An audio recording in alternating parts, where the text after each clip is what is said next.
And earlier this year there was an album with about 26 people on it that did all different versions of my songs. Yes, of your songs. And it just was ongoing. And because of that recognition, I think it made the press look at me again. And are you viewing this in any way as a second bite of the cherry? To be honest, yes. Yeah. Very much so. And because I'm 40 in March, and so this seems very much like my last crack at it, really. So if this fails, then I'm doomed. But I mean, well, doomed, like fame and fortune came early to you. At the age of 21, you Came and went early. Well, I mean, it was reported that you had made something like £5 million in the first 2 years of your... Yeah, they say that, yeah. Well, it must have been a few bob then. Yeah, I made a few bob, yep. And where did Spent quite a few bob more. Where did it all go? Where did it all go? I don't know. Well, what happened? Why did the bubble burst eventually? Because you were huge. Yeah. Go funny on you. That would have been nice. I honestly don't know. I became very successful very quickly. I mean, I'd never done an interview in my life. And then I went on TV, and in 4 weeks later I was #1. So I'd gone from nothing to #1 all over the world in 4 weeks. Yeah. That's quite a lot to take in. And I was 21, just 21, so it was too much, too quickly, too young. And I said some stupid things and did some stupid things and upset some people. I made some bad choices, really. And the press were pretty unkind, and instead of dealing with that in a mature way, I got all silly and childish about it and ran away and didn't talk to them at all. And I just, you know, all those things can work against you. So it wasn't so much the bubble burst as maybe your own fault? Yeah, I think so. I think 75% of what went wrong for me, pretty safe it went wrong. I've actually had about 32 chart singles, so it's not I appreciate that, yes. And 21 albums. It wasn't as if it all went horribly wrong, but it certainly tailed off a lot from the early days, yeah. And I think most of the fault of that lies with me, yeah. But having said all that, you know, you were a homeboy in many ways. Your mother was the president of your fan club, and your dad was your manager. Were they not giving you sound advice and saying, Gary, keep your feet on the ground, son?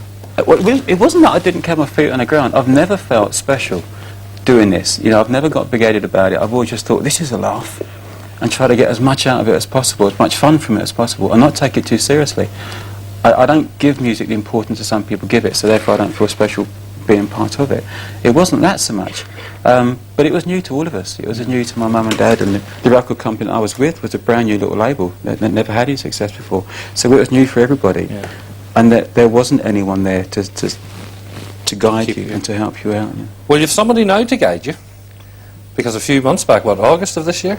Yes. You got married. I did, yeah. Now, this is the most fascinating story. Gemma's in the audience tonight. This is Gary's wife sitting here. Tell me about how you and Gemma got hitched. Oh, Gemma's been a fan since she was about 11. Not that I was aware of her too much then. Yeah. You understand? Yes. It's important you understand that.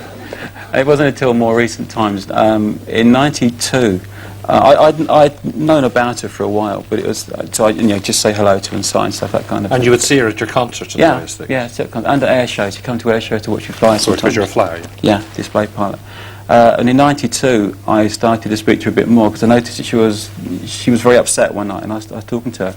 And it's quite sad actually. When her mum was dying, her mum had just recently been diagnosed having cancer. And she was dying, so Jem was very upset, and the dad was saying you should go to the concerts to get away from the hospital and so on. And it was all a bit grim. And so I got to know her much better on that tour, but through sad circumstances. And then after that tour, several months later, I'd heard that Mum had died. So I rang her up to see how she was. And she was really upset, obviously. And so I invited her out for a day to go to a radio station with me, just to take her mind off it for a bit. And I just finished a relationship that I was in as well, which is pretty grim. And at the end of that day, I just realised that she was magic, and it went on from there. And this started with a little girl at the age of 11 who came along to see Gary Numan concerts and ended up marrying you. It's like a fairy tale, isn't it? Does she know? Well, I'm sure she does, and I'm sure you've told her about the other girls in your life. Hundreds of them. No, that's rubbish. Oh, that's what I read in the paper. Yeah, but you shouldn't believe what you're reading. I know. Look at me. Look at you. Would he go out with other girls? Well, no. It's when the papers start quoting numbers. You can knock one lot off the start, and then half the rest, and that would be nearer the truth. They pluck them out of there because it reads well. Of course and it's rubbish, rubbish. And I've not been doing that for years. And the little bit that I did, I'm not proud of at all. Very embarrassed about, and don't talk about it now if I can help it. All right, I'll not even talk anymore about it. Life is looking up once again. Thank goodness you have a new book out as well. Yeah. Gerry Numan, Praying to the Aliens. We'll not go into that. It's quite deep and quite complicated. You have a chance of a film coming up, and more excitingly, another world tour. Yeah, apparently starting in March, I'm looking to be touring for about 1.5 to 2 years non-stop, which is going to be exciting but daunting at the same time. Brilliant. But again, it's part of this new opportunity. You just got to take it when it comes. And I think it'll be big all over again. Thank you. Hope so. Thanks for coming to My Belfast. pleasure. Gerry Numan on his right, Jen. Thank you, Gerry.